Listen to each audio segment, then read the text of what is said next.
ہمارا نا پچھلے جمعے دو جمعے سے ہمارا نا موضوع چل رہا ہے بنی اسرائیل. بنی اسرائیل نے جو کام کیے، جو حرکتیں کی، جو نافرمانیاں کی، اس کے سزا کیا ملی، اس کے ساتھ معاملات کیے ہوئے، وہ ہمارا وہ چل رہا ہے.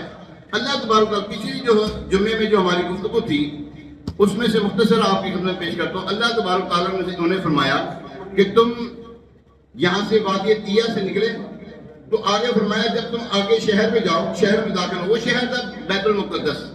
فرمایا وہاں پہ جانا ہے تو آپ یعنی کہ تم نے جھک کر جانا ہے، جھکتے ہوئے جانا اور کہنا حتّاتن، اے اللہ ہمیں بخش دے، ہماری مغفرت فرما دے. تو یہ کہتے جانا. انہوں نے یہ نہ کیا، جھکنے کے بجائے گھسٹتے ہوئے وہ چلنے لگے. اور اللہ تبارک و تعالیٰ کی بارگاہ میں معافی تلافی کیا کرنی تھی اور سرکشی پہ اتر آئے. پھر اللہ کریم نے کیا کیا؟ 70,000 کتنے ہزار؟ 70,000 بنی اسرائیلیوں کو موت کے گھاٹ اتار دیا اللہ نے، کیونکہ وہ نافرمانیاں کرتے رہتے تھے. طاعون کی بیماری میں ان کو مبتلا کر دیا. اللہ اکبر. اس وقت بنی اسرائیل پر طاعون کا عذاب آیا. قرآن فرماتا ہے تو ہم نے آسمان سے ان ظالموں پر عذاب نازل کر دیا کیونکہ یہ نافرمانی کرتے رہے تھے. تو پیارے محترم صاحب، 70,000 اسرائیلی موت کے گھاٹ اتار دی گئے. آگے ہم سنتے ہیں، ہم نے جو دیکھا تھا کہ اللہ تعالیٰ نے غور فرمایا کہ اللہ تبارک تعالیٰ نے کیوں کہا تھا کہ وہاں سے وہ جو شہر ہے وہاں پہ جانا ہے تو جھکتے ہوئے جانا ہے اور یہ کہتے ہوئے جانا ہے حتّاتن کہنا ہے. کیوں ہے ایسا؟ کیوں کہنا ہے؟ معافی کیوں مانگنی ہے؟ وہیں معافی کیوں مانگنی؟ پیچھے بھی مانگ سکتے تھے، وہیں کی معافی مانگنی ہے. فرمایا المسجد الاقصی الذی بارکنا حولہ، اس لیے کہ مسجد اقصی وہ جو ہم نے برکتیں رکھی اس کے ارد گرد. علماء کرام فرماتے ہیں مسجد اقصی کے ارد گرد بیت المقدس والی بستی، مقدس بستی کی برکت یہ ہے کہ یہاں پر اللہ پاک کے نبیوں اور ولیوں کے مزارات ہیں جن پر رات دن چھما چھم بارش، صبح و شام بارش برستی رہتی ہے. چونکہ یہ گناہ گار تھے، یہ خود رحمت کے لائق نہیں تھے، لہذا انہیں حکم دیا گیا کہ بیت المقدس جاؤ، وہاں یوں ہی دن رات رحمت برس رہی ہے، اس رحمت کے چھینٹے تم پر بھی آئیں تو تمہاری توبہ قبول کر لی جائے. معلوم ہوا اللہ پاک کے نیک بندوں کے مزارات کے پاس ان کی برکت سے توبہ جلد قبول ہو جاتی ہے. اس لیے ہمیں بھی چاہیے کہ مزارات انبیاء ہوں، مزارات صحابہ ہوں، مزارات اولیاء ہوں رضوان اللہ تعالیٰ علیہم اجمعین علیہم الصلوۃ والسلام، حاضری دیا کریں. ہم گناہ گار ہیں، گناہ میں لتھڑے ہوئے ہیں، مگر اللہ پاک کے نیک بندوں کے مزارات بہت پاکیزہ جگہ ہے، وہاں ہر وقت رحمت کا نزول ہوتا ہے. ہم وہاں پہنچے تو برستی ہوئی رحمت کے چھینٹے ہم پر بھی برس جائیں اور ہماری بخشش کا سامان بن جائے اور بیڑا پار ہو جائے. یہ قرآن پاک نے ہمیں بتایا ہے. مزارات انبیاء ہوں، مزارات صحابہ ہوں اور مزارات اولیاء کاملین ہوں، ان کی بارگاہ میں جانے کا ہمیں اللہ نے حکم فرمایا کہ یہاں جاؤ گے تو تمہاری دعا بھی قبول ہونی ہے اور تم پر ان کے اوپر جو رحمتوں کا نزول ہوتا ہے تم پر بھی ہو جائے. پیارے محترم صاحب، آگے سنتے ہیں. یہ تو پچھلا تھا، اب آگے سنتے ہیں. بعض دفعہ لوگ کہتے ہیں کہ اللہ پاک تو ہر جگہ پر اللہ سنتا ہے. پھر تم درباروں پر جانے کا ہی کیوں کہتے ہو؟ ایسوں کی خدمت میں عرض ہے کہ اللہ پاک تو ہر جگہ سنتا ہے. توبہ قبول جب اسی نے کرنی ہے تو کسی جگہ پہ بھی توبہ قبول کر سکتا ہے. وہ پھر بنی اسرائیل کو بیت المقدس جانے اور اس کا ادب کرنے، وہاں دروازے سے گزرتے ہوئے گناہوں کی معافی مانگنے کا حکم کیوں دیا؟ بات دراصل یہ ہے، اللہ پاک سنتا سب کی ہے مگر مانتا سب کی نہیں. کیا کہا میں نے؟ اللہ سنتا مانتا سب کی نہیں. ٹھیک ہے، مانتا ہے اپنے نیک بندوں کی. ٹھیک ہے، آئیے حدیث قدسی ہے بخاری شریف میں، بخاری کتاب احادیث الانبیاء صفحہ 891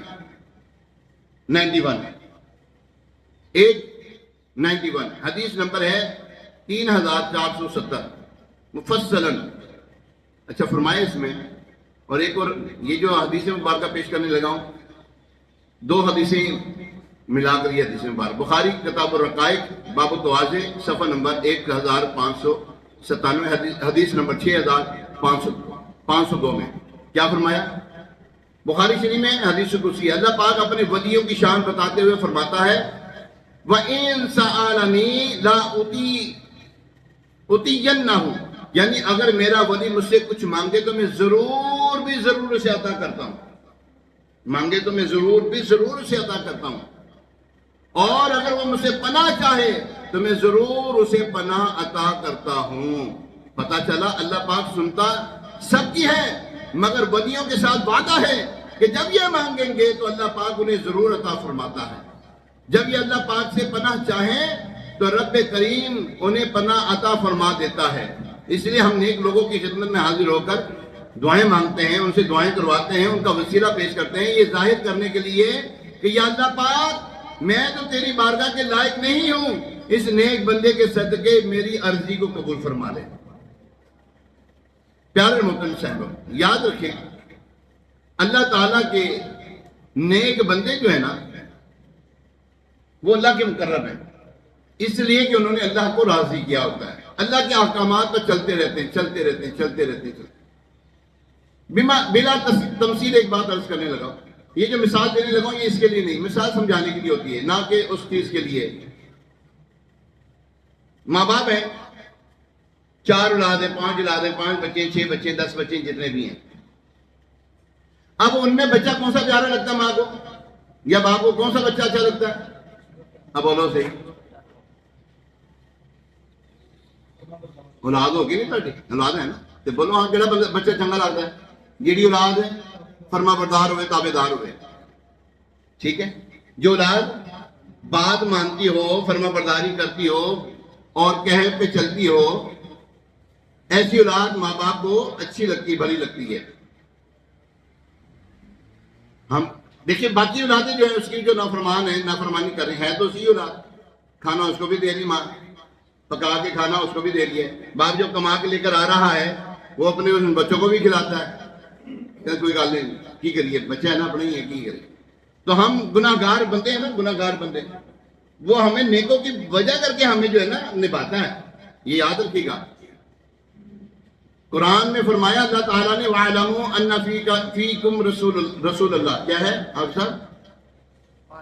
وَاعْلَمُوا أَنَّ فِيكُمْ رسول اللہ، اور جان لو رسول اللہ، اچھا پیش ہے، چلیں جو یہ فرما رہے۔ اچھا بات یہ ہے کہ فرمایا کہ جان لو کہ تم میں تمہارے نبی موجود ہیں، تمہارے نبی موجود ہے۔ میں بار آور کرواتا ہوں یہ بات، کیوں بار بار یہ بات دہراتا ہوں؟ تاکہ ہمیں احساس ہو جائے ہم جن کے زمانے میں جی رہے ہیں نا وہ حضور علیہ السلام حیات ہیں، موجود ہیں ہم پر، وہ ہم میں موجود ہیں، ہمیں انہی کی وجہ سے رزق دیا جا رہا ہے،